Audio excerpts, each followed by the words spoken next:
तो दोस्तों Asia cup का जो स्क्वाड है यानी कल 19 अगस्त को अब रिलीज होते हुए दिख जाएगा और जो प्लेयर का जो सिलेक्शन है अब वो क्लियर होते हुए दिख रहा है। तो अब जो प्लेयर का सिलेक्शन है उससे जो कल से जो रिपोर्ट निकल के आ रही है कि किन प्लेयर को मौका मिल सकता है उससे रिलेटेड मैं 7 पॉइंट्स लाया हूं। तो शुरू करते हैं पहली अपडेट से। जो पहली अपडेट निकल के आ रही है कि Mohammed Siraj and Suman Gill are likely to be misses out from Asia Cup 2025। तो अभी कुछ दिन पहले जो रिपोर्ट्स निकल के आ रही थी उस रिपोर्ट्स अगर माना जाए तो ये रिपोर्ट्स निकल के आ रही थी कि सुमन गिल जो है अब आपको इंडिया के न्यू T20I के वाइस कैप्टन बनते हुए दिख जाएंगे। अब वो व्हाइट बॉल में मतलब उनका जो डोमिनेशन है वो कंटिन्यू करेंगे। और अब जो रिपोर्ट्स लेकिन जो कल से निकल के आ रही है कि सुमन गिल को शायद मौका न मिल पाए, तो सुमन गिल जो है आपको एशिया कप 2025 से बाहर होते हुए दिख सकते हैं। तो उसके बाद बात करेंगे मोहम्मद सिराज की। तो मोहम्मद सिराज का जो पहले से नहीं कंफर्म लग रहा था कि ये खेलेंगे कि नहीं खेलेंगे, लेकिन जो BCCI है इनका जो टोटली फोकस है वो टेस्ट क्रिकेट और ODI क्रिकेट पे मतलब बोली है करने को। तो मुझे लगता है उसी के लिए इनको T20I में उतना कंसर्न नहीं किया जा रहा है और इनको उतना इनके ऊपर ध्यान नहीं दिया जा रहा है। तो ये मोहम्मद सिराज जो है आपको एशिया कप 2025 से बाहर होते हुए दिख सकते हैं। तो उसके बाद जो दूसरी अपडेट है वो अपडेट है कि Abhishek Sharma and Sanju Samson are likely to be open for team India. तो अब जो ओपनिंग पर भी क्लैरिफिकेशन है वो आ चुकी है।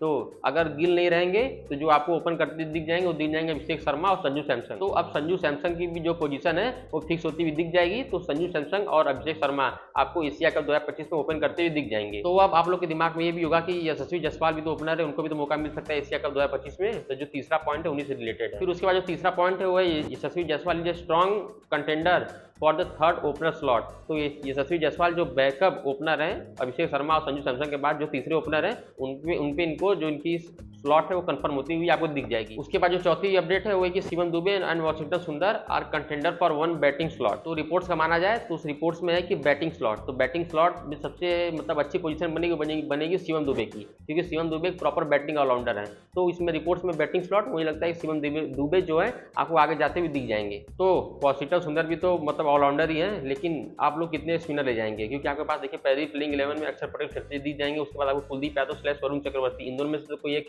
खेलेगा।